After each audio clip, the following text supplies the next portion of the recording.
nortear a nossa prática pedagógica. Então, ele ultrapassa a questão de ser uma questão,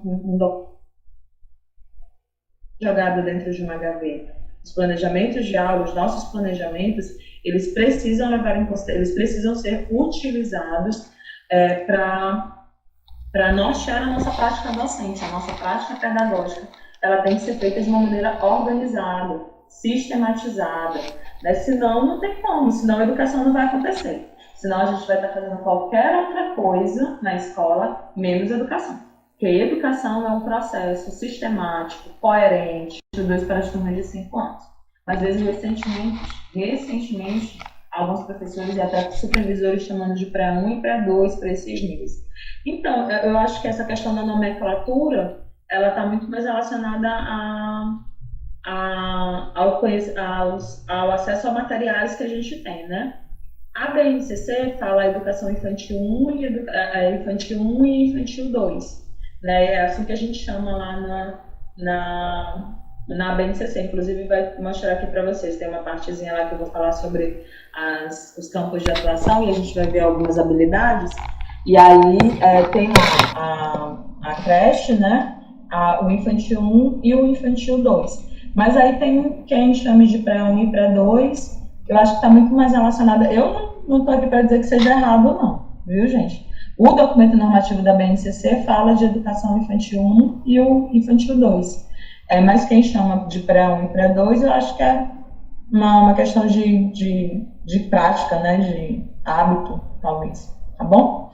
Muniz diz que o plano de aula é um documento elaborado pelo professor. Oi, tia. Oi, professora Salma. Minha filha me permite, eu gostaria de fazer uma ressalva com relação à questão do pré. Tudo bem, pode fazer. Nomenclatura. A BNCC trata de infantil 1 e infantil 2, né? Em contrapartida, a LDB, Lei de Diretrizes e Bases da Educação, já traz pré-1 e pré-2. De acordo com a educação, de acordo com a Lei de Diretrizes e Bases da Educação, a educação infantil divide-se em creche, que é de 0 a 3 anos, e pré-escola, que são crianças de 4 e 5 anos. E a BNCC já trata, né, de bebês, crianças bem pequenas e crianças pequenas. E já trata essas crianças pequenas como infantil 1 e infantil 2. Eu creio que depende muito do plano municipal voltado para a educação infantil, né? Qualquer uma das duas nomenclaturas que nós venhamos a utilizar estão corretas. Aí cabe ao município, de acordo com as diretrizes municipais para o ensino infantil, determinar em qual nomenclatura utilizar. Obrigada. Bom, exatamente como a professora Salma colocou, né, se trata de uma questão de nomenclatura. O documento mais recente é a BNCC, né, que é um documento normativo. Então, ele é mais recente porque ele foi adotado a partir de 2018, né, aprovado no final de 2017 e começa a entrar em vigor a partir de 2018. Mas, né, acima da BNCC está a Lei de Diretrizes e Bases da Educação Nacional, só que o texto da LDB ele é mais antigo, né? Ele é de 1996. Então, eu acho que por isso a gente tem aí algumas diferenças, né? Mas é mais uma questão de nomenclatura mesmo, como muito bem colocado pela professora Salma, tá bom? Aqui no nosso município a gente utiliza a educação infantil 1 e infantil 2. Né, pelo menos no plano que a gente elaborou, está lá infantil 1, infantil 2 e creche não, porque a gente não tem a creche também, né? Mas está lá nesse jeito, tá bom? Certinho? Muito bem, gente. Porque eu não posso pegar um documento, eu não posso pegar uma cópia de um documento que foi elaborado lá, que tenha sido elaborado em São Luís, ou que seja elaborado por um professor lá de São Paulo, ou por um professor lá do Rio Grande do Sul. Eu não posso pegar esse plano, que não é condizente com a minha realidade, e simplesmente colocar ele, dizer assim, olha, isso aqui foi o que eu fiz, é o que a gente vai fazer. As metas, os objetivos, eles não vão ser condizentes com a minha realidade, eles não vão ser condizentes com o meu com o meu público-alvo. Por isso que é importante a gente não sair extraindo, né, planos de aula de maneira avulsa, sem ter o devido cuidado de refletir sobre eles na nossa prática docente, tá bom? É importante a gente ressaltar, e aí a gente volta, né, e eu toco num ponto muito importante. Quando vocês forem passar para esses materiais para esses professores, dialoguem com eles, é um diálogo, tá, gente? Mas dialoguem com eles sobre a importância de que os planos de aula, eles sejam documentos autorais. Primeiro, plano de aula é documento. Segundo, cópia de documentos, né, é considerado plágio e é crime. E não faz sentido algum a gente pegar um documento que é para ser autoral e simplesmente transcrever ele na íntegra, retirar ele da internet, porque conforme a gente está colocando, ele não vai ser condizente com a minha realidade, ele não vai atender os meus objetivos. É importante dizer que, claro, que a gente está numa era tecnológica, a gente está num período em que a gente tem de maneira, alguns de nós, né, não todo mundo, é claro, mas muitos de nós temos acesso à internet, os nossos professores, alguns de nós têm acesso, dos nossos professores têm acesso à internet. É claro que a gente não vai pegar e sair olhando plano por plano para saber se de fato ele que foi o autor desse plano, ou dizer que não se pode de maneira alguma pegar uma coisa da internet. Mas que a gente tenha cuidado, que a gente trabalhe com os nossos professores no sentido de sensibilizá-los a pensar e a refletir sobre os seus planos de aula, com base na sua realidade. Acho que isso vai fazer muito mais sentido, tá? De uma maneira educada, de uma maneira respeitosa, de uma maneira dialógica. Conversem com os seus professores para que esses planos de aula eles sejam de fato planos de aulas autorais e que levem em consideração a sua realidade, a sua escola e o público-alvo, né? Levem em consideração as suas turmas, as suas particularidades e as especificidades de cada campo, tá bom? A busca por materiais pedagógicos de apoio, ele é uma das etapas de elaboração do plano de aula. Então, é claro que o professor, sempre que possível, e tiver esse acesso a outros materiais pedagógicos, de livros didáticos, a blogs, né, a outros materiais que sejam disponíveis, seja na internet ou em outras localidades, é claro que isso é importante e vai enriquecer o seu plano de aula, né, vai enriquecer sua prática pedagógica.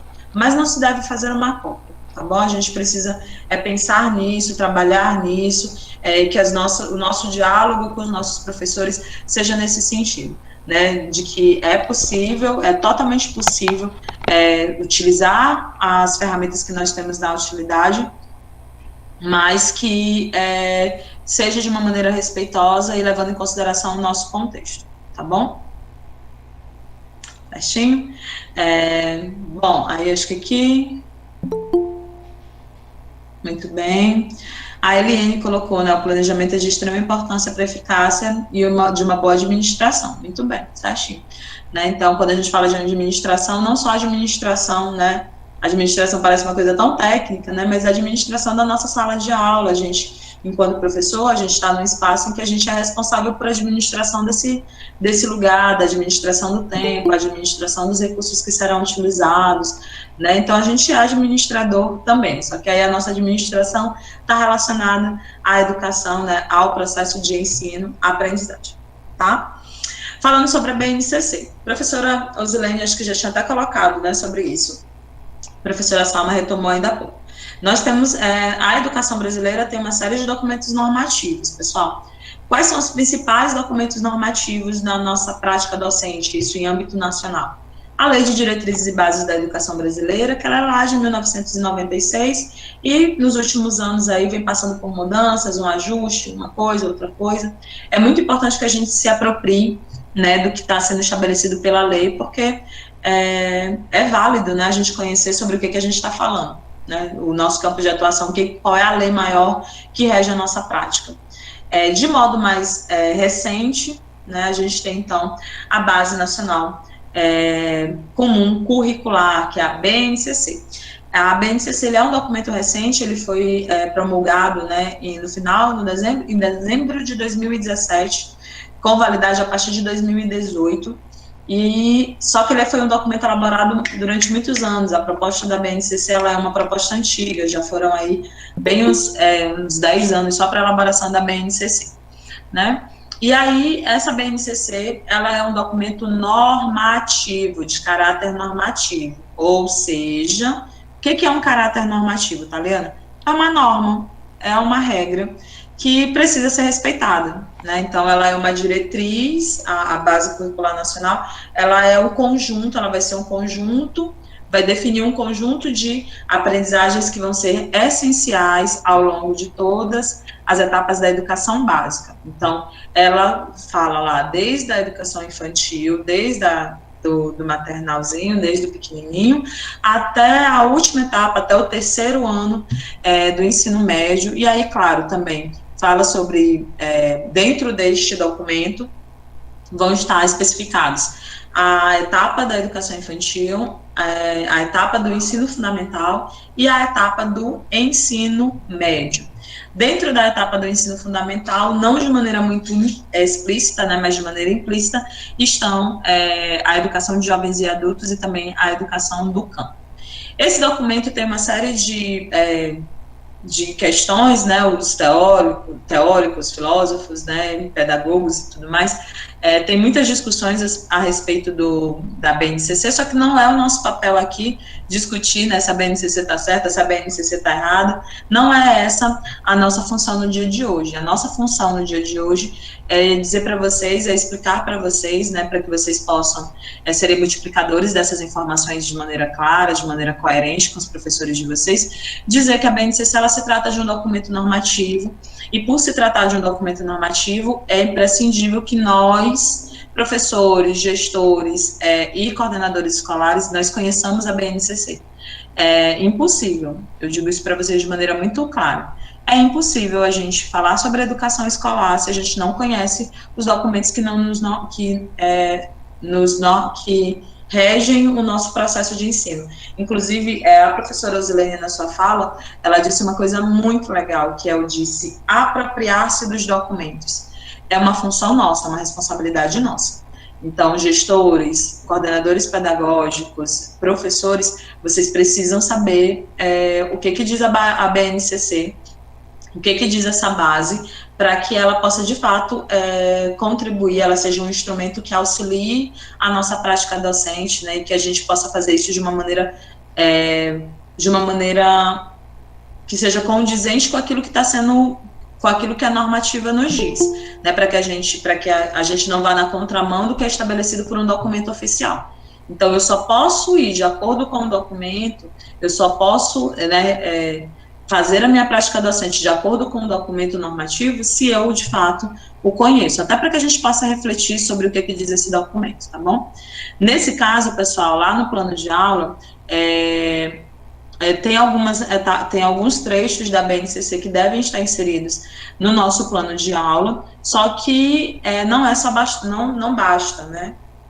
Copiar e colar, não é isso que é para a gente fazer. Tem alguns pedaços da BNCC que a gente vai ver, como as habilidades e os campos de atuação, que precisam, né, os campos de experiência, desculpem, que precisam estar contidos, estarem especificados dentro do nosso plano de aula, mas não é simplesmente copiar e colar, é preciso que a gente faça uma análise disso, né, e se aproprie dessas habilidades, desses objetivos de conhecimento, para que eles sejam, de fato, relacionados àquilo que que seja, de fato, condizente com os nossos objetivos e com a nossa realidade, tá bom? Então, é preciso estudar a BNCC para que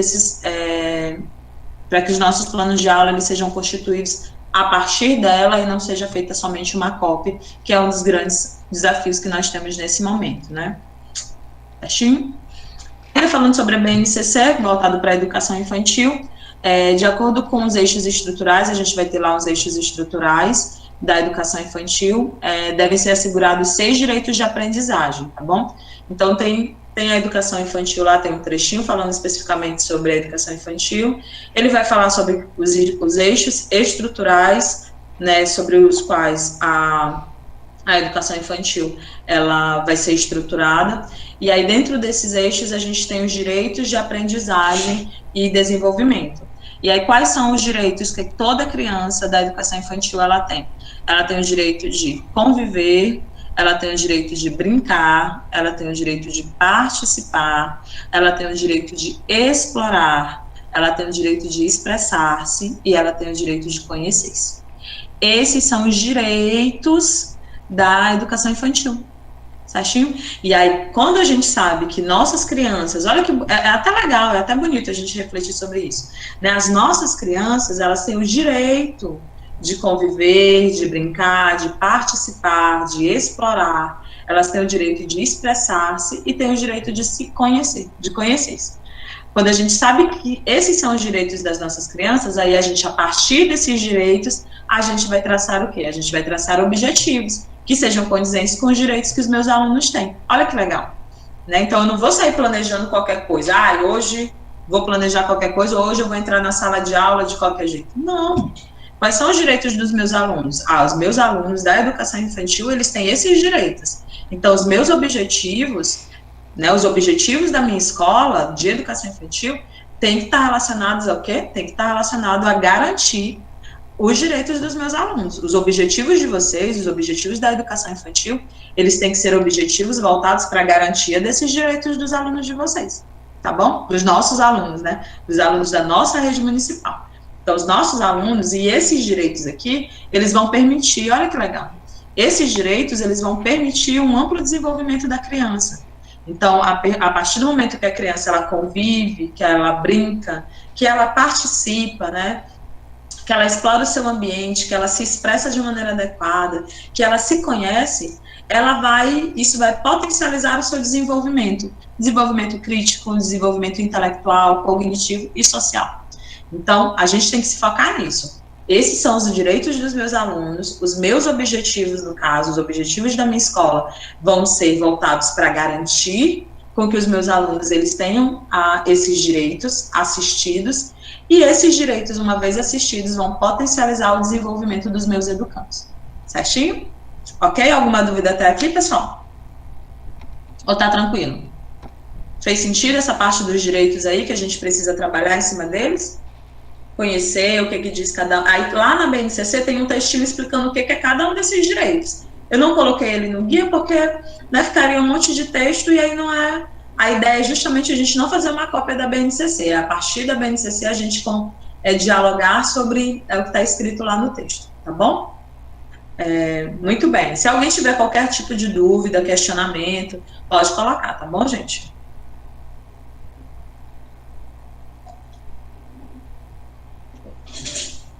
Bom, dando continuidade, esses são os direitos de aprendizagem e desenvolvimento da educação infantil.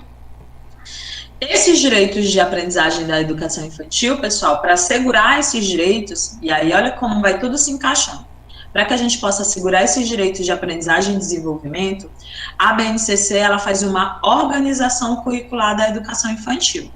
Então, tem lá os 6 direitos, os direitos bonitinhos de desenvolvimento e de aprendizagem, e aí a BNCC, ela estrutura um currículo já. Esse currículo, ele é um currículo norteador. Significa dizer que eu tenho liberdade, eu só vou fazer isso aqui, eu só vou dizer o que está nesses currículos aqui? Não. A partir desse currículo maior, eu vou desenvolver um currículo menor que está condizente com a minha realidade, as coisinhas se encaixando. Os direitos de aprendizagem, dentro dos direitos de aprendizagem, vai vir o currículo, a organização do currículo, que a gente vai ter os campos de experiência. E aí, dentro desses campos de experiência, é que eu vou definir as temáticas que serão abordadas dentro da minha sala de aula, certinho? E aí, quais são os campos de experiência? São 5 campos de experiência, pessoal.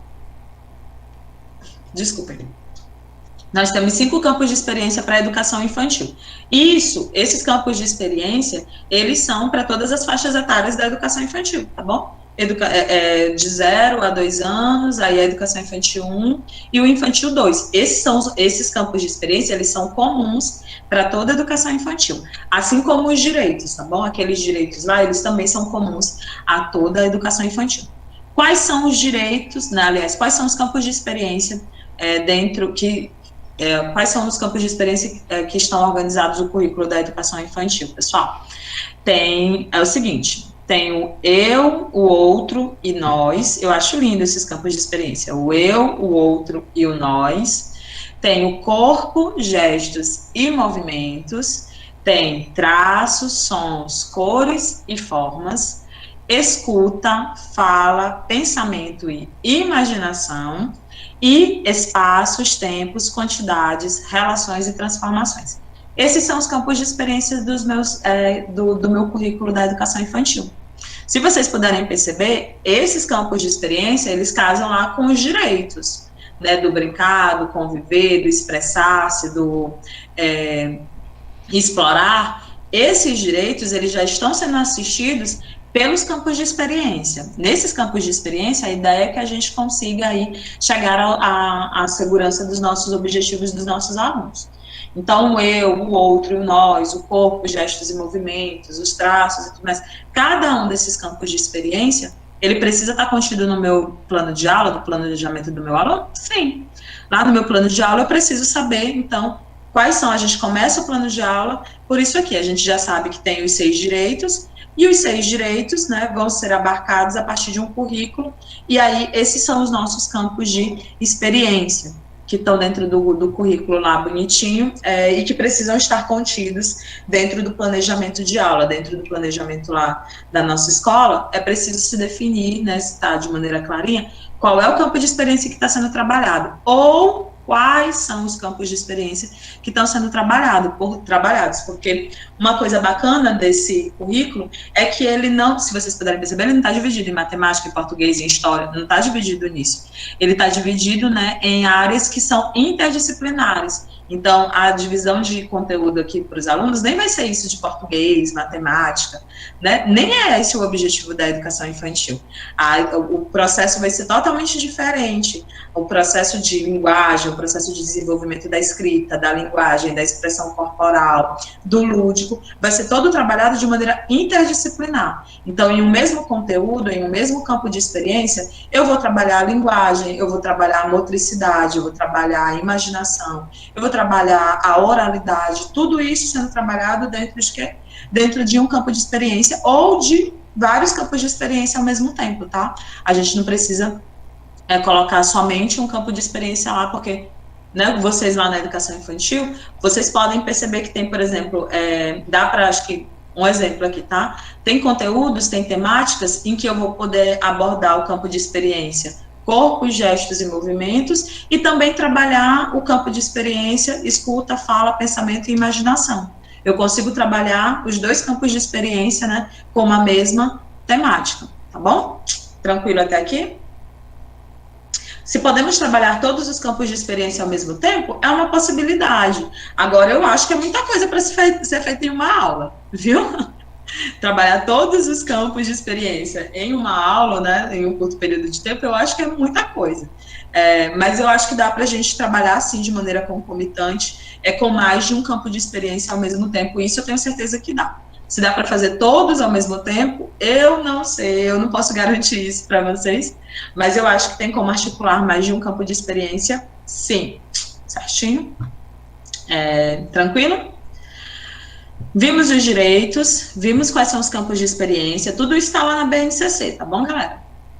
E aí a gente tem o quê? O seguinte, na educação infantil, as aprendizagens essenciais, elas compreendem tanto comportamentos, habilidades, conhecimentos, habilidades e conhecimentos, quanto vivências que promovem aprendizagem e desenvolvimento nos diversos campos de experiência.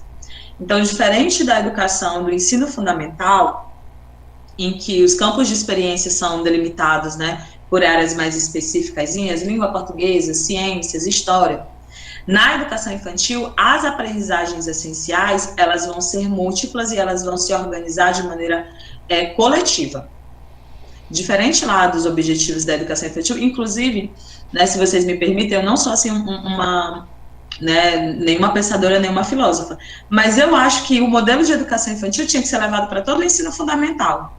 Porque ia ser muito, já imaginou, gente, que legal se a gente lá no ensino fundamental, lá na educação do ensino médio, a gente trabalhasse, né, os conhecimentos de maneira articulada, língua portuguesa com ciências, com história, os conhecimentos e o desenvolvimento da educação, eu acho que ela se daria de maneira muito mais bacana, que é aquilo que a gente fala lá sobre interdisciplinaridade, né, que está lá dentro dos parâmetros curriculares nacionais. Eu acho que a educação infantil, o modelo da educação infantil, ele deveria ser levado para toda a educação básica, seria, ao meu ver, seria uma coisa bacana. né? Então, é isso que a gente está falando. O que ele está colocando bem aqui, nesse texto da BNCC, ele está expondo que as aprendizagens essenciais dos alunos, elas vão se dar de maneira coletiva lá nos campos de experiência. Não vai ser fechadinho, né? Em cada campo vai ter uma habilidade específica. Essas habilidades, elas podem ser exploradas em mais de um campo de experiência e vai estar relacionada às vivências de aprendizagem dos nossos educandos, tá bom? E aí, essas aprendizagens, portanto, constituem-se como objetivos de aprendizagem e desenvolvimento. Que a gente vai ver agora, a gente vai ver já já, tá bom? Esses objetivos de aprendizagem que a gente vai ver e desenvolvimento, eles devem constar no plano, eles estão lá, todos bonitinhos da BNCC, tranquilo lá. Eles devem estar presentes no plano, tá bom? E aí, de acordo com a faixa etária, o conteúdo que vai ser abordado, que eu vou mostrar para vocês, tá bom? A secretária colocou o seguinte, olha que legal, toda a prática pedagógica, né, na educação infantil, no sentido de garantir os direitos de aprendizagem, se fundamentam nos eixos estruturais, que são as intenções e as brincadeiras dentro de um arranjo curricular denominado campos de experiência, muito bem colocado, né? Professora Marlene Mascarenhas aí, dando um show, né, e dizendo pra gente qual é a importância desses campos de experiência, né? Que os campos de experiência, eles estão lá dentro dos nossos eixos estruturais, né? Que vão delimitar quais são os direitos dos nossos alunos. Muito bom, muito bom, secretária. Eu acho tão legal a secretária estar participando da formação, gente. Eu acho tão lindo isso. Vamos continuar. Pronto. Gente, então, no campo de experiência, eu não vou ler tudo não, tá bom, gente? Vou só especificar, tá bom? No campo de experiência, o eu, o outro e o nós, vocês vão perceber que os objetivos de aprendizagem, aqui ó, os objetivos de aprendizagem e desenvolvimento, eles estão de acordo, eles são colocados de acordo com o ano, tá bom? Com a idade da criança. Então, os bebês de 0, aliás, a 1 ano e 6 meses, lá no campo, né, de aprendizagem, o eu, o outro e o nós, tem esses objetivos aqui de aprendizagem. As crianças pequenas, de 1 ano, né, 7 meses, a 3 anos e 11 meses, vão ter esses objetivos aqui de aprendizagem, dentro desse mesmo campo. E as crianças, né, as crianças pequenas de 4 e 5 anos, elas vão ter outro, que é aquilo que a gente chama de educação infantil 1, né, o infantil 1 e o infantil outro, que a gente estava falando anteriormente. Os objetivos de aprendizagem deles são esses aqui, ó. Esses aqui bonitinhos que vão estar sendo colocados para as crianças. Isso dentro da temática, dentro do campo de experiência, o eu, o outro e o nós, certo? No campo de experiência, corpo, gestos e movimentos, eu vou só citar um, tá bom? Que eu acho que vai ficar legal. No campo de experiência, o eu, o outro e o nós, aqui nas crianças pequenas, de 4 a 5 anos, um dos objetivos, né, de aprendizagem é demonstrar empatia pelos outros, percebendo que as pessoas têm diferentes sentimentos, necessidades e maneiras de pensar e agir. Esse daqui é um objetivo de aprendizagem a ser trabalhado, né, a ser alcançado dentro do campo de experiência, o eu, o outro e o nós. Tá ok. Certinho? Aqui, ó.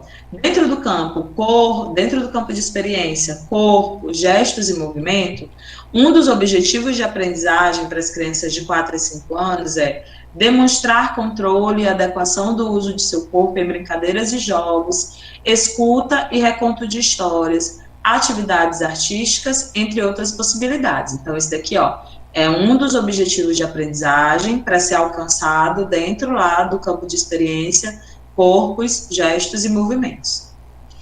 Dentro do campo de experiência, traços, sons, cores e formas, um dos nossos objetivos de aprendizagem para as crianças de 4 a 5 anos é reconhecer as qualidades do som, a intensidade, duração, altura e timbre, utilizando-as em suas produções sonoras e ao ouvir músicas e sons. Então, isso daqui, ó, tá dentro lá do campo de experiência, traços, sons, cores e formas. Eu acho importante a gente já ir pensando, né, que esse objetivo, uma vez que os alunos eles conseguem alcançar esses objetivos aqui com 4 e 5 anos, isso vai tornar o processo de alfabetização muito mais tranquilo para eles, né? Então, uma coisinha já está ligada. né? Outra, quando a gente pensa lá no processo de alfabetização deles, reconhecer as qualidades do som já está atrelado às vogais, né? Ao som das vogais, das consoantes, a diferenciação entre elas, essa é uma coisa que já vai ser trabalhada. Lá no campo de experiência, escuta, fala, pensamento e imaginação, um dos objetivos vou escolher aqui, ó, é escolher e folhear livros, procurando orientar-se por temas e ilustrações e tentando identificar palavras conhecidas. Né? Isso aqui é um dos objetivos de aprendizagem das crianças de 4 a 5 anos, no campo de experiência, escuta, fala, pensamento e imaginação. A gente não vai ler todos eles, porque esse também não é o nosso objetivo, né? Nós não teríamos tempo para isso, mas eu trouxe para que a gente só pudesse ter uma noção atrelada a isso. No nosso último campo de experiência, né, para as crianças de 4 a 5 anos também, eu estou focando nela porque, nessas crianças pequenas de 4 a 5 anos, porque o público-alvo da educação no município, a grande maioria é dessa faixa etária, tá? Mas acho que a gente também tem crianças de 3 anos, me corrijam se eu estiver errada, tá? Mas eu acho que a gente também tem crianças de 3 anos, né? 3, 4 e 5 anos. Acho que na creche, é isso mesmo, é? É, professora Salma? Alguém pode me dizer? 2 acho aninhos que a gente assiste. também. Tem a partir dos 2 anos, é isso? Sim. Ah, legal. Então, já pensando aqui nos 2 anos, eu vou trazer aqui né? Dentro de espaços, tempos, quantidades, relações e transformações, dentro desse campo de experiência, um dos objetivos de aprendizagem para as crianças de 2 anos, 3 anos, né? 1 ano e 7 meses até os 3 anos, é classificar os objetos considerando determinado atributo. Tamanho, peso, cor, forma, esse seria um dos objetivos de aprendizagem para essas crianças, tá bom? Surgiram aqui algumas dúvidas, deixa eu ver bem aqui. Oi, professora, pode falar. Eu gostaria de contribuir nesse momento com relação aos objetivos de aprendizagem e desenvolvimento que constam na BNCC.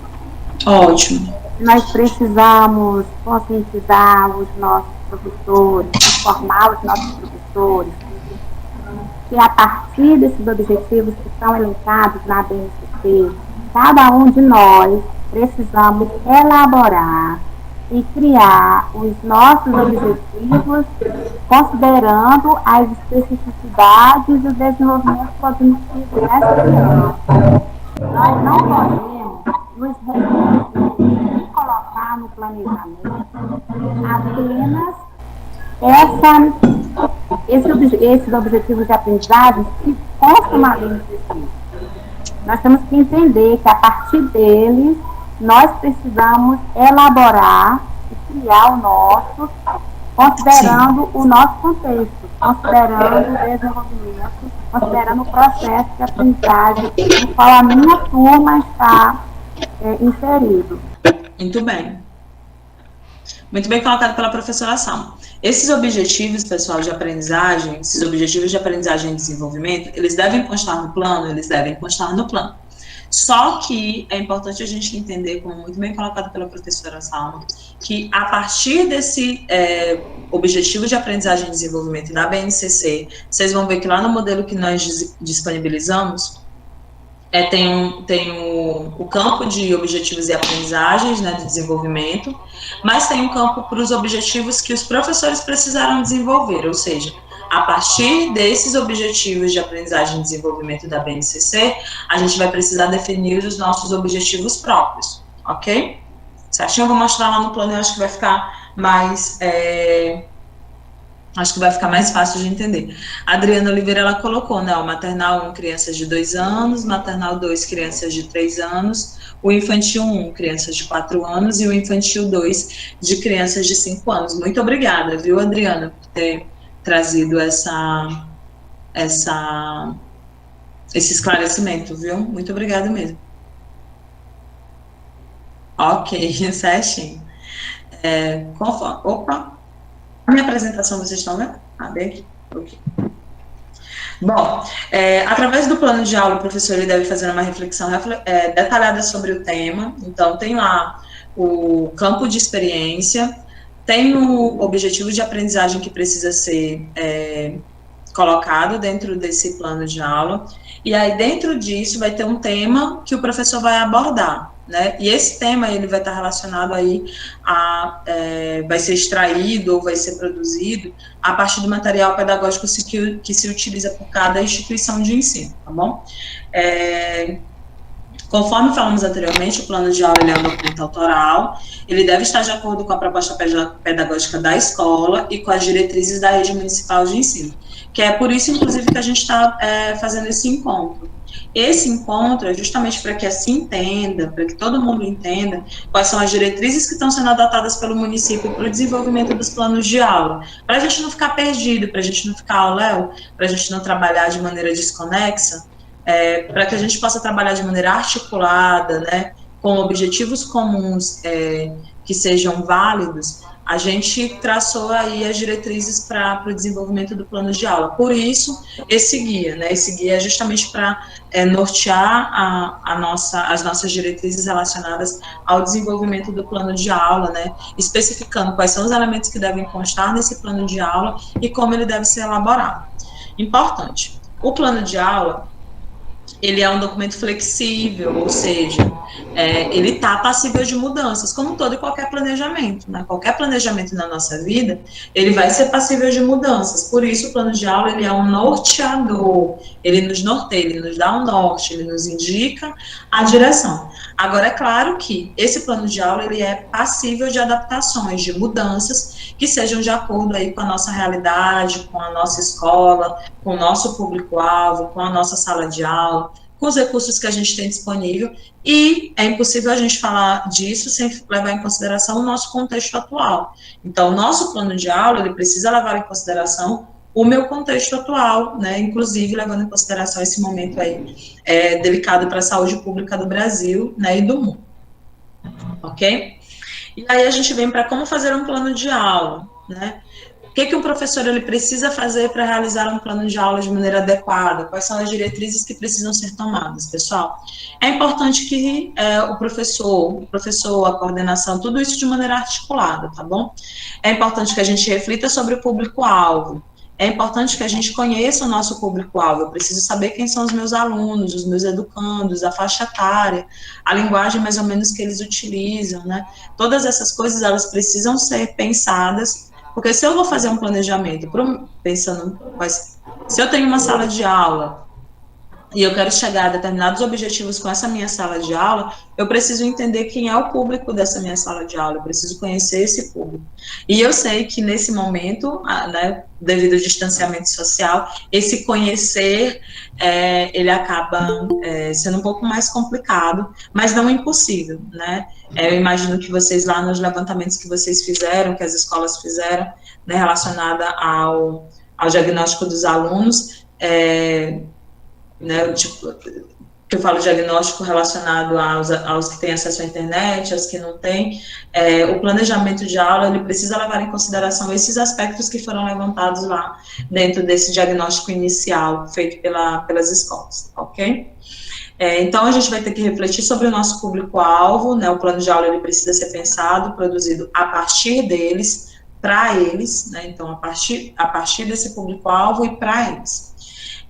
A gente tem que escolher o conteúdo da aula. Esse conteúdo da aula, ele a definição, né, definido como aquilo que vai ser abordado dentro da nossa aula, vai ser o conteúdo de modo mais específico. Esse tema da aula, pessoal, ele precisa ser condizente com o campo de experiência. Então, lá no plano de aula vai ter o campo de experiência, e dentro desse campo de experiência tem a temática que vai ser abordada a nossa aula, tá bom? Nesse caso, a gente utiliza os materiais didáticos pedagógicos, né, para nos auxiliar a definição desse tema que vai ser trabalhado. Então, tem lá o campo de experiência, corpo, né, corpo, sons, eu esqueço, gente, desculpa. Tem campo de experiência, traços, sons, cores e formas. Aí, dentro desse campo de atuação, desse campo de experiência, eu escolho uma temática que vai ser abordada para que a gente possa ministrar o nosso conteúdo. Uma vez que a gente refletiu sobre o nosso público-alvo, que a gente escolheu a nossa temática, a gente vai definir quais são os objetivos que devem ser alcançados. E aí é que a gente acaba, né, que a gente precisa reforçar lá com os nossos professores. Esses objetivos, existem os objetivos que são disponíveis na BNCC, eles devem ser utilizados em um campo próprio, que a gente vai mostrar no modelo, mas o professor ele deve desenvolver os próprios objetivos de acordo com a sua aula. Então, eu escolhi o meu tema, dentro do meu tema, tem lá o campo de experiência, escolhi o conteúdo que vai ser abordado, a temática, tem o objetivo, né, articulado com a BNCC, já que ela é norteadora, e a partir desse objetivo de aprendizagem, a gente vai desenvolver os nossos próprios objetivos, tá bom? Italiano, sobre o tema sons, formas e movimentos, destes, nesse momento, não conseguimos trabalhar com sons, podemos colocar um plano apenas formas? Eu acho que sim, né? A minha indicação, talvez, é para que, né, na limitação da gente trabalhar os sons, né, nesse movimento por conta do distanciamento social, a gente veja a possibilidade de disponibilizar algum outro tipo de material para eles. É porque eu sei também que a gente está disponibilizando blocos de atividades, né? Em algumas escolas estão indo, acho que basicamente os blocos de atividades, né? Mas acho que sempre que possível a gente tenta pensar em uma alternativa de como trabalhar essa outra temática dos sons, né? Ou indicando um vídeo para eles, ou produzindo um videozinho para eles, né? Isso dentro da nossa realidade, tá bom, gente? Dentro daquilo que é viável e que é possível e que seja condizente com o que a gente pode fazer, tá? Caso não seja possível, e aí tá dentro do nosso planejamento, né? Eu só posso colocar dentro do meu planejamento aquilo que é possível, aquilo que é viável, e aí eu vou ver. Caso não seja possível, a gente trabalhar essa partezinha dos sons nesse momento, a gente lá especifica as formas, né? Tentando articular elas com movimento e com som, mas com um foco maior nas formas. Fez sentido, Adriana, que eu coloquei? Taliana, só reforçando o que você já disse, diante desse contexto que nós estamos vivendo, se não pode realmente desenvolver algumas atividades, ok, vamos trabalhar da forma como é possível. Agora, assim, alterar o nome do campo de experiência, entendeu? Porque é algo que já é pré-estabelecido, fixo, então, nós dialogamos aí com esses nomes, né, que constam na BNCC, dos campos de experiências, traços, sons, cores e formas, o outro, nós. Então, assim, por mais que no momento, não possamos desenvolver algumas atividades que possam estar dentro desse campo de experiência, mas não vamos alterar, no caso, o campo de experiência, a indicação do campo de experiência é indicado no nosso planejamento, só para contribuir. Muito bem, muito obrigada, professora. É exatamente isso, viu, gente? O campo de experiência, ele continua sendo lá sons, formas e movimentos. Agora, o meu tema, eu vou trabalhar de uma maneira mais específica, né? O conteúdo eu posso trabalhar de uma maneira mais fechadinha lá nas formas, mas o campo de experiência, ele continua imutável. Os campos de experiência a gente não muda, tá bom?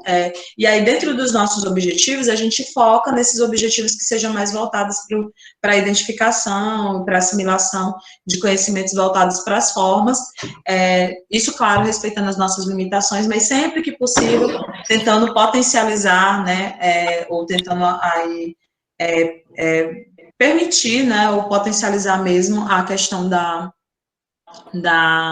das outras áreas, tá bom?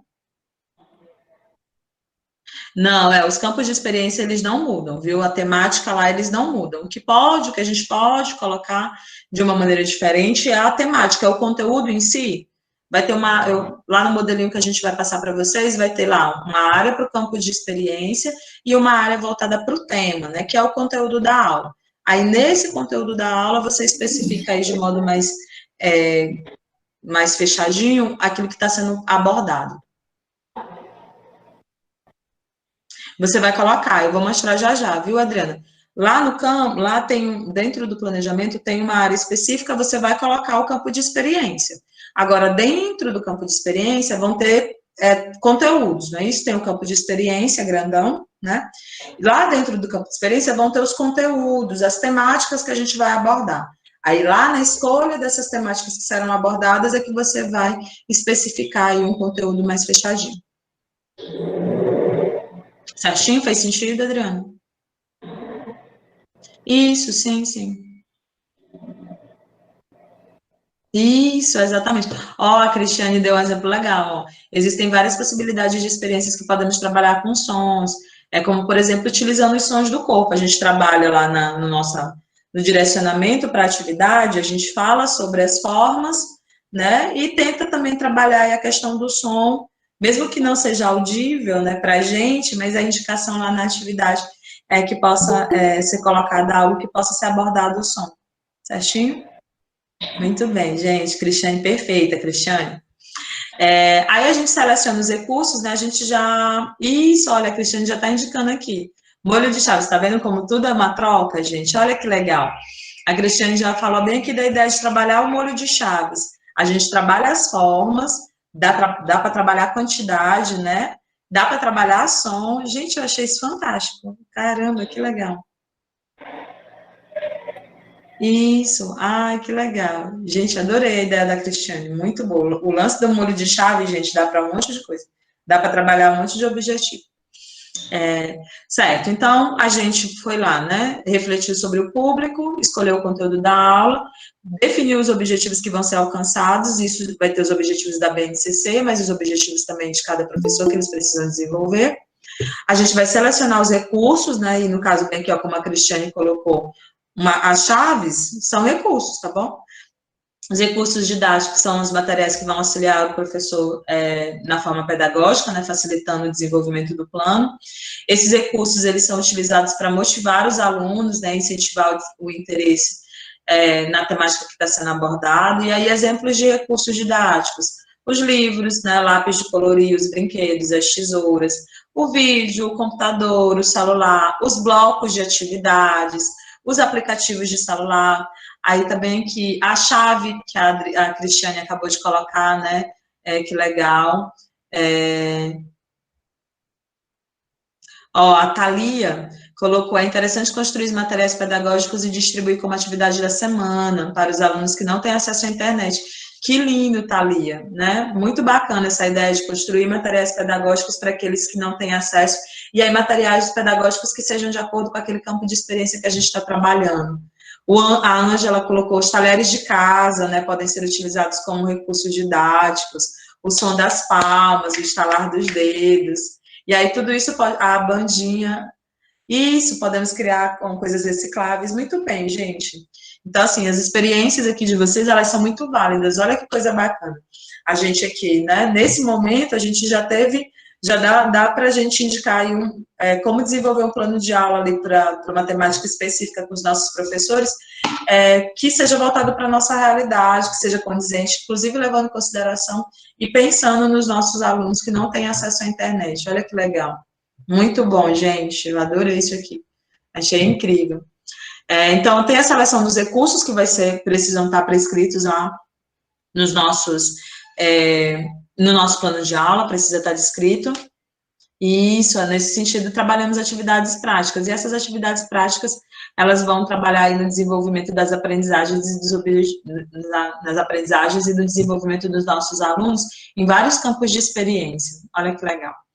Tem a questão da definição da metodologia a ser utilizada, e aí o que é essa metodologia? A metodologia, pessoal, é a descrição, né, das etapas que a gente vai seguir para alcançar os objetivos que foram propostos. Então, eu escolhi uma temática pensando, né, na minha realidade, levando em consideração o meu contexto, eu vou explicar lá direitinho, eu vou colocar, pensar, né, e refletir sobre quais serão as melhores maneiras para a gente conseguir alcançar esses objetivos, né? E aí eu descrevo isso. Isso é metodologia. Metodologia nada mais é do que a descrição do meu passo a passo, né? Como é que eu vou conseguir alcançar os meus objetivos, os objetivos que foram propostos lá pelos meus alunos. Essa parte, pessoal, do plano de aula, ela é fundamental, tá bom? Então, ela deve ser pensada e elaborada com cuidado, deve ser pensada com clareza, com destreza, né, com uma análise bacana.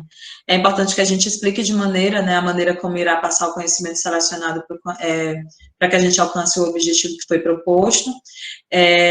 Um exemplo para a faixa etária que estamos usando seria explorar brincadeiras que façam com que as crianças imaginem. Aí eu trouxe aqui só um exemplozinho, né? Então, tem lá um campo de experiência que trabalha a imaginação. Então, aí dentro da minha faixa etária, eu vou desenvolver uma atividade para os meus alunos que os estimule a imaginar determinadas coisas, né, uma história e tudo mais. Então, a metodologia é o como fazer, né, é o meu passo a passo de como é que eu vou fazer, o que eu vou fazer para conseguir alcançar os objetivos propostos. Escolha como avaliar os seus alunos, e aí a professora Osilene, de maneira muito legal, colocou, né, que a avaliação na educação infantil, ela segue um passo completamente diferente daquilo que é proposto no ensino fundamental e no ensino médio. O nosso objetivo no nosso processo avaliativo não é promoção, né, não é fazer com que os nossos alunos sejam promovidos para uma idade superior e é muito importante que lá dentro do nosso planejamento de aula para a educação infantil, a gente seja condizente com isso. Os nossos instrumentos avaliativos, eles devem levar em consideração que a gente não está aqui para promover, né, os alunos para uma série seguinte. Esse não é o objetivo da avaliação escolar na educação infantil. Os objetivos são outros. Então, é importante que os nossos instrumentos de avaliação, eles levem em consideração aí a motricidade, eles levem em consideração o desenvolvimento cognitivo, levem em consideração a oralidade, a linguagem dos nossos alunos, para que, tentando entender se eles conseguiram chegar até aquele objetivo que foi proposto pela gente. Se ele não conseguiu chegar àquele objetivo, e é muito importante a gente ter isso em mente, se o nosso aluno ele não conseguiu chegar àquele objetivo que foi proposto, a gente precisa reavaliar, né, e pensar em como é que a gente vai fazer, o que é que a gente vai trabalhar, de que maneira que a gente vai trabalhar novamente para que ele alcance esse objetivo em um próximo momento, né? É esse o norteador da avaliação. O que eu penso sobre a avaliação é que a avaliação ela é processual, né? Inclusive foi colocado isso pela professora Osilene, lá de acordo com a nossa base curricular, de acordo com a BNCC, de acordo com a lei de diretrizes. Gente, vocês estão conseguindo ver de novo a apresentação? Sim, tá ótimo. Ótimo, obrigada. Então, retomando aquilo que a gente estava falando, né, a escolha dos instrumentos avaliativos precisa levar em consideração o nosso público-alvo e entender que, nesse caso, esses instrumentos avaliativos, eles vão ser tanto para os alunos quanto para a nossa prática pedagógica também, né? A avaliação, o objetivo da avaliação, ele não somente, a avaliação não é somente direcionada ao aluno, mas a avaliação também, os resultados obtidos a partir dessas avaliações, elas também precisam nos fazer analisar a nossa própria prática pedagógica. Então, como é que a gente pode melhorar? Como é que a gente pode fazer? O que eu posso mudar para que o meu aluno ele consiga chegar aos objetivos que ele não conseguiu num primeiro momento, tá? Então, a gente precisa pensar nisso lá durante o nosso planejamento escolar e conversar sobre isso com os nossos professores para que eles sejam cientes, né, de como fazer esse processo avaliativo de uma maneira coerente com a faixa etária que nós trabalhamos. Por último, informar as referências utilizadas, essa também é uma coisa que a gente colocou lá, porque a gente vive num momento, pessoal, o plano de aula ele é um documento autoral, né, ele tem um peso para a prática pedagógica, e aí é importante que esse documento ele seja referenciado, ele leve em consideração, né, ele diga a partir de onde é que a gente extraiu essas informações. Então, por isso a gente coloca, né, a importância de se informar as referências que foram utilizadas. Um vídeo que eu coloquei na minha aula, a ideia de uma prática pedagógica extraída de um blog, de um site, nada disso é errado a gente colocar como se fosse uma ideia nossa. Mas se a gente coloca, dizendo, né, especificando de onde foi que a gente extraiu essas informações, isso é bom, isso é inclusive enriquecedor para a nossa prática, tá? Entender que a gente está utilizando múltiplos instrumentos, né, isso é importante, isso inclusive respalda o nosso trabalho. E aí a gente já está quase finalizando, tá bom, gente? Eu vou tentar ser mais objetiva aqui, vou aumentar a tela aqui para vocês conseguirem visualizar melhor. Esse daqui é o nosso modelo, tá, pessoal? O modelo que foi produzido é o modelo de plano de aula a ser seguido pela nossa rede para a educação infantil. Então, vocês veem aqui, ó, tem aqui o nome, né, unidade de ensino, você vai colocar o nome do professor, bonitinho aqui. O nível, aqui o nível está se referindo a faixa etária, né, 3 anos, 4 anos, 5 anos, educação infantil 1, educação infantil 2, enfim, tá? Colocar de maneirinha corretinha qual é o nível que está sendo abordado, para que nível esse plano de aula está sendo desenvolvido. Em seguida, nós temos, né, o período, então, esse período bem que a gente colocou bimestre ou trimestre, mas pode ser mensal, inclusive, viu? Isso aqui está passível de mudança, então, pode ser mensal, pode ser trimestral. Trimestral é importante a gente entender que o plano de aula vai ser desenvolvido para todo o trimestre, então, é mais coisa, né, para ser desenvolvida no longo prazo. Eu indico, inclusive, ser utilizado no mensal, né, o modelo para o plano mensal. E a carga horária que está sendo distribuída, tá bom? Você pode especificar a carga horária semanal para esse plano de aula, para o desenvolvimento desse plano de aula. Aí aqui é aquilo que a gente tinha conversado, ó. O tema da aula é o conteúdo, que a gente vai indicar o conteúdo que vai ser abordado naquela aula, tá? É importante que tenha um plano de aula para cada conteúdo, Taliana? Eu acho que sim, eu acho que é válido, né? Nesse caso, então, os professores, eles precisam indicar para cada conteúdo que eles vão trabalhar, eles vão desenvolver um plano de aula, viu, gente? Então, tem lá o conteúdo, tem o plano de aula e ele vai especificar em quantas aulas esse conteúdo vai ser abordado, né, no período que vai ser abordado. O campo de experiência, aí ele vai indicar aqui qual é o campo de experiência que ele vai trabalhar. Lembra que a gente conversou que esse campo de experiência pode ser indicado mais de um, tá bom? Então, pode se indicar mais de um campo de experiência para ser abordado nessa aula, né? Os objetivos de aprendizagem. Os objetivos de aprendizagem e desenvolvimento a serem trabalhados nessa aula, aí tem bem aqui entre parênteses, vocês podem perceber, BNCC. Nesse campo bem aqui, a gente vai indicar os objetivos de aprendizagem que devem ser desenvolvidos de acordo lá com a BNCC. Escolhi bem aqui o meu campo de experiência. De acordo com o meu campo de experiência, eu especifico quais são os objetivos de aprendizagem para aquela série, para aquele ano, tá bom? Esse pedacinho aqui eu posso extrair da BNCC. O campo de experiência é a partir da BNCC, os objetivos de aprendizagem é a partir da BNCC. O tema da aula, esse tema da aula, que é aquele conteúdo que nós falávamos, esse conteúdo ele vai ser extraído lá do livro didático ou de um outro material didático-pedagógico que tenha sido escolhido pela escola, tá bom?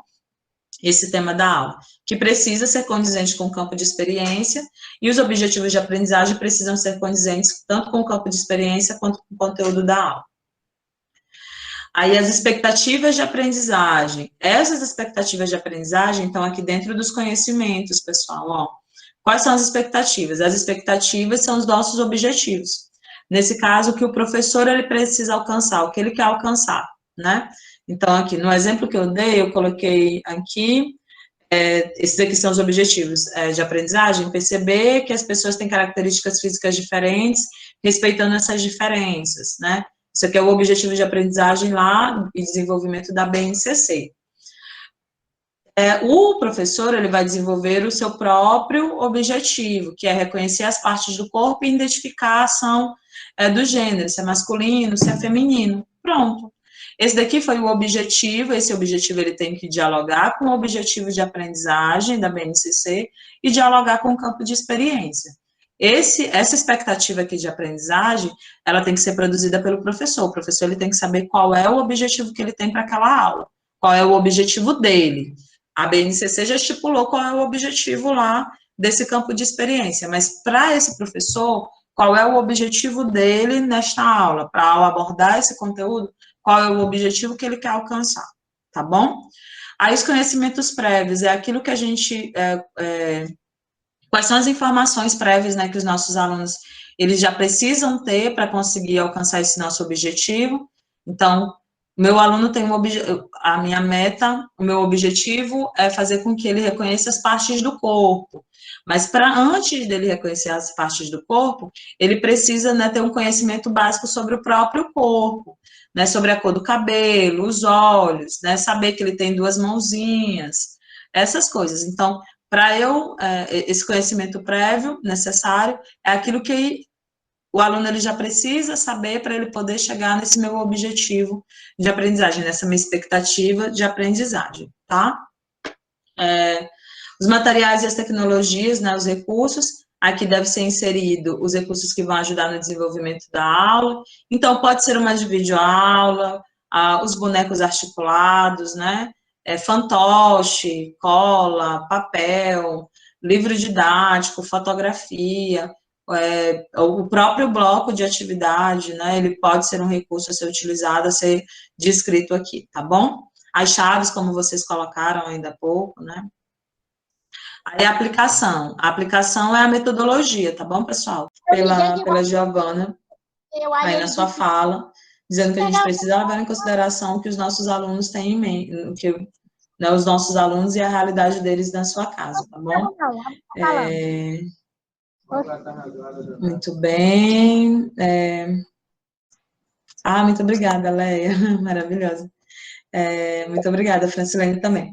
Quero saber se a gente ficou com alguma dúvida sobre o plano, pessoal. Alguém ficou com alguma dúvida sobre o plano, sobre o modelo a ser seguido? Não? Deu para entender a questão do campo de atuação, Deu para entender a questão do campo de experiência, o tema?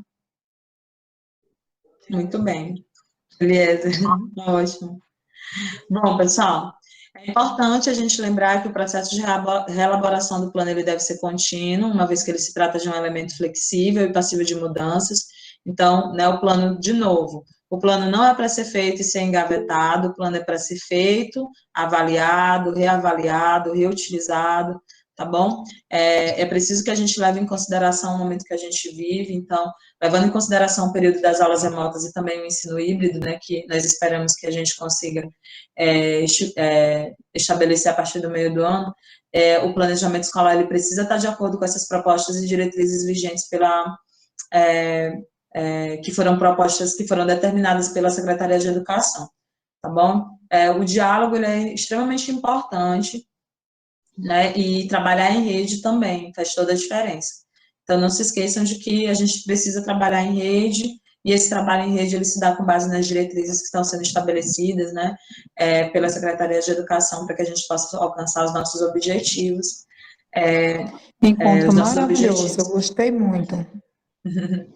Bom, gente, aqui tem o material de apoio, a gente tem a Base Curricular Nacional, já deixei o link, vocês podem acessar esse quadradinho, ele é um QR Code, eu não sei se todo mundo conhece, mas para quem não conhece como utilizar, a maioria dos dispositivos celulares, se você ligar a câmera do seu celular e clicar e apontar ele para esse QR Code, ele já vai mandar você lá para o link, né, de onde ele foi tirado.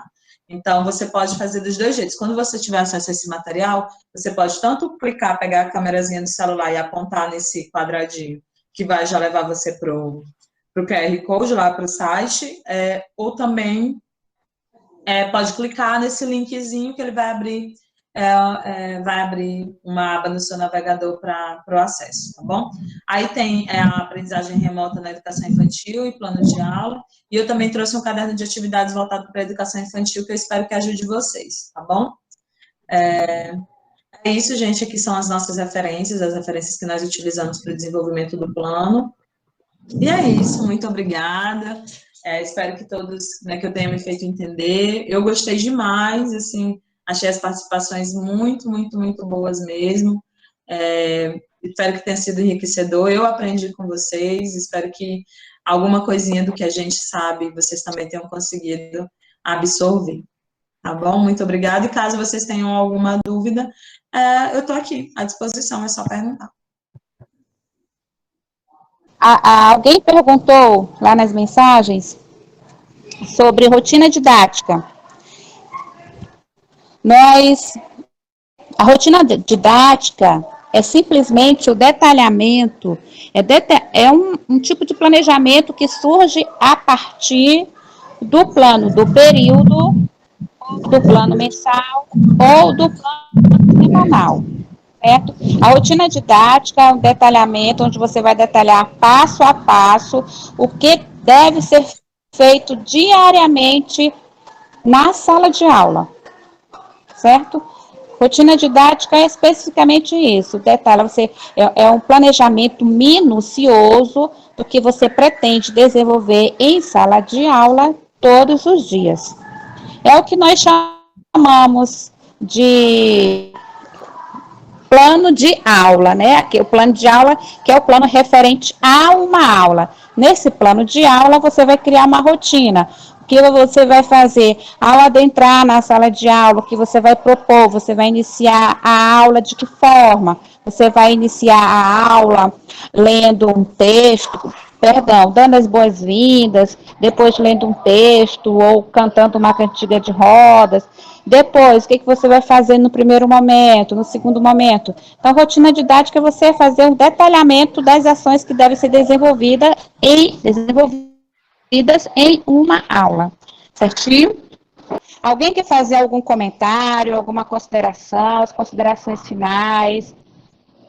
Professora Marlene Mascarenhas, nossa secretária, que está apoiado nas nossas ações, que tem se demonstrado preocupada e, ao mesmo tempo, atuante nas ações que devem ser desenvolvidas na educação, porque é o nosso sonho transformar esse contexto educacional, sermos colaboradores para estarmos oferecendo uma educação de qualidade para os nossos munícipes.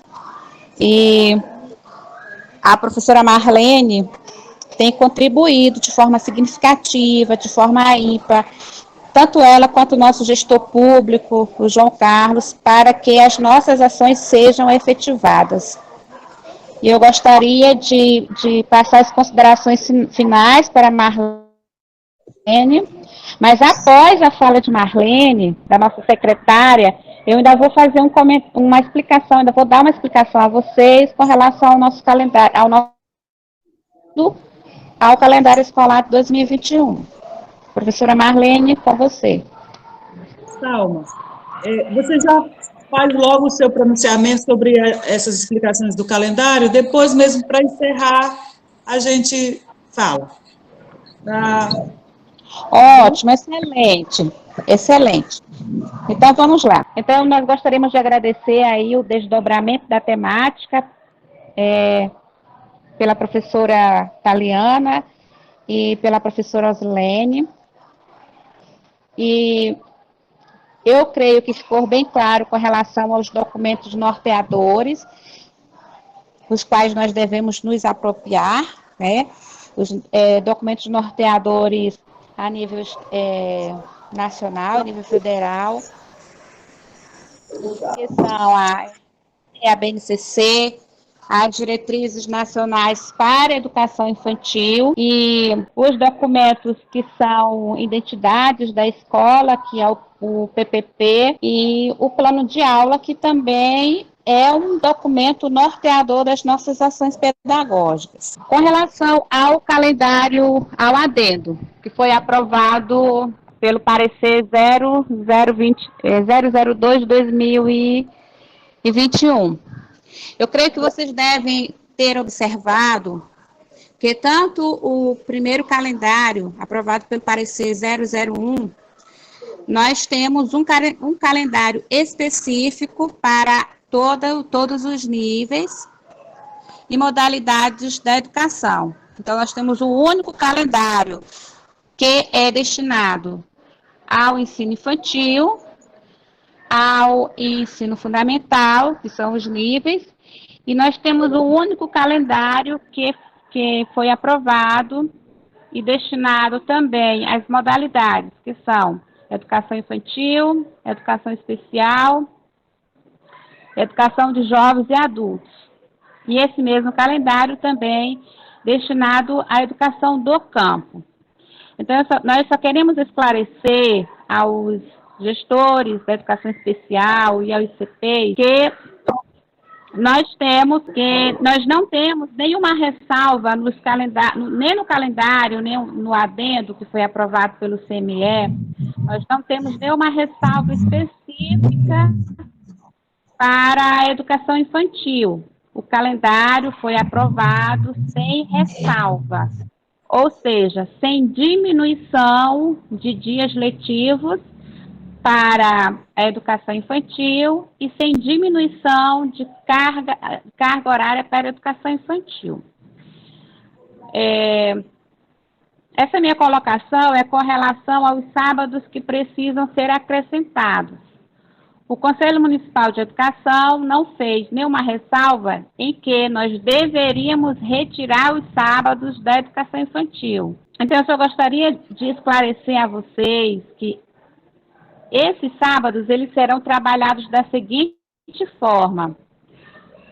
No mês em que forem contemplados sábados para serem registrados como letivos, vocês devem apenas acrescentar uma atividade no bloco que seja referente àquele sábado que deve ser trabalhado. Ninguém vai para a escola trabalhar no sábado da educação infantil, né?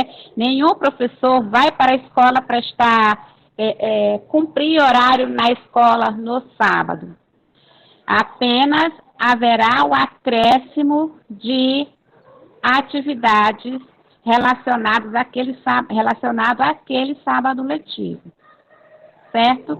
Nós estamos trabalhando dentro da legalidade, porque considerando que tanto o calendário oficial, o primeiro, quanto o adendo, foram aprovados sem ressalvas para essa etapa de ensino e sem ressalvas para nenhuma modalidade.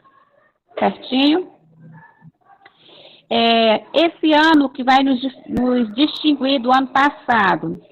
No ano passado, houve essa ressalva no calendário, no adendo do calendário do ano passado, por conta de sermos surpreendidos pela pandemia. Esse ano, nós já começamos o ano letivo no mês de março, conhecendo e sabendo a existência do coronavírus, a existência da pandemia. Então, a nossa agenda de trabalho, o nosso calendário, ele é todo organizado, está todo definido e tudo de forma respaldada, tudo de forma legal. Então, que vocês, por enquanto, como nós não temos nenhuma objeção, nenhuma restrição com relação a esse trabalho, ele vai ser feito desta forma, fazendo a indicação dessas atividades extras junto ao bloco de atividade ou junto ao roteiro de atividade pedagógica que deve ser desenvolvida pelo aluno, no caso de utilização dos LDs, né, dos livros didáticos. Estamos entendidos? Alguma colocação, alguma sugestão? Sim, sim. Sim, ficou esclarecido. No chat todo mundo dizendo que sim. Eu vou desligar. Sim. Tá. Então, sem mais delongas, nós já estamos ultrapassando aqui do horário. Agora sim, eu passo a palavra à nossa secretária municipal de educação, a professora Marlene Mascarenhas, onde ela fará as considerações finais e os agradecimentos. Com você, professora Marlene.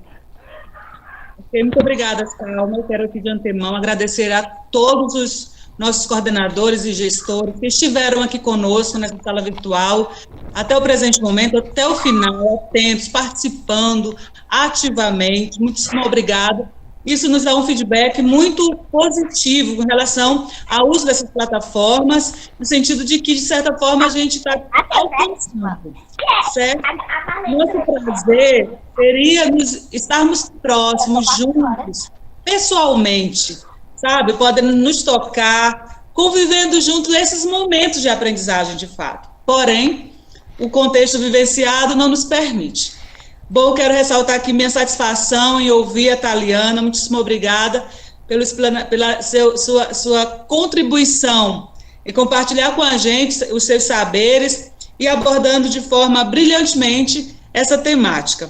Quero agradecer a Salma por toda a organização, agradecer a Zilene pela participação brilhante bem no início. Excelente, a gente se alegra muito porque nós estamos diante de potenciais. Hoje estão essas pessoas que eu aqui citei, ministrando, levando, estando à frente, contribuindo com uma fala muito mais diretamente. Mas a qualquer momento pode ser qualquer um de vocês que estão aí, nesse instante, ou nesse contexto aqui, contribuindo e falando em um outro momento, em uma outra situação, entendeu? Também sendo protagonista e contribuindo com o que vocês sabem. Todos sabem de alguma coisa que podem sim compartilhar com a gente. Gente, e assim, em nome do prefeito municipal, João Carlos Teixeira, nosso prefeito, ele não pode estar presente, mas é quem dá sustentação para que tudo isso possa acontecer. Então, em nome dele, eu agradeço a todos. E sem mais delongas, a gente aqui, bem dentro do tempo mesmo programado, estamos encerrando, não foi cansativo, eu amei esse momento, muito enriquecedor. E saibam, coordenadores e gestores, vocês são multiplicadores dessas informações lá no campo de atuação de vocês. Vocês é quem levarão esse aprendizado de hoje para os vossos professores. Portanto, hoje vocês estão sendo instrumentalizados e capacitados, abrindo aí o vosso entendimento para esclarecer qualquer dúvida que possa ter com relação a essa temática. Em outros momentos, nos encontraremos ao longo do ano discutindo outras temáticas inerentes às nossas práticas, ok? Portanto, se cuidem, fiquem bem, cuidem da vossa saúde, tá bom? Então é isso, gente. Um abraço a todos. Taliana, eu não sei se algum membro da sua equipe de pesquisa pôde estar presente. Se esteve presente, vocês tendo o nosso abraço a eles, entendeu? A gente foi encantado em saber que eles, de algum modo, estariam participando, aí ouvindo. Enfim, diga a eles que a gente... Três colegas entraram, ouviram. Eu já vi algumas mensagens aqui no grupo, né, do grupo de pesquisa. É um grupo de pesquisa da UFMA, um grupo voltado para pesquisa no ensino de ciências e biologia, e aí eles ficaram muito interessados na temática, participaram aqui, eles não falaram, né, mas deram uma participação, já saíram, mas eu vou estender o abraço, sim, com certeza, inclusive, professora, Estela, né, quando não sei se você lembra de Estela, mas quando ela teve um processo de formação aí em Buriticupu, quando eu compartilhei a tela, ela ficou, ai, professora Marlene, e tudo, ela deu uma entradinha aqui e depois saiu, mas eu vou estender sim um abraço a eles, e certamente participarão de outros momentos com a gente. Taliana, foi um prazer lhe ver também, Taliana, eu lhe amei lhe ver de novo, você ai, sabe. Que bom, gente! Pois então, que legal. Então, nós vamos aqui, né, Salma, despachar o nosso povo, liberá-los para outras atividades. E até o próximo encontro, meu povo. Tudo de bom para vocês. Um cheiro. Sintam-se abraçados carinhosamente. Tchau, tchau, gente. Ok, Marlene e eu também agradecemos muito o Antônio Santana, não é isso, Marlene? Isso é mesmo, que eu cometi, Salma. Antônio, você é assim o nosso baluarte, viu? Nessa tecnologia. Olha, Marlene e eu lhe agradecemos muito. Você tem nos assessorado bastante nessa parte tecnológica, não é, Marlene? Que pessoa especial. Deus abençoe grandemente, viu? Amém. Deus abençoe. Abraço. Tchau, Taliana. Tchau, Marlene. Tchau, pessoal. Deus abençoe ricamente a todos. Vai, Antônio. Ligar as câmeras aí, todo mundo. Pode ligar. Todo mundo ligando a câmera e dando tchau. Todo mundo dando tchau pra Marlene aí, gente.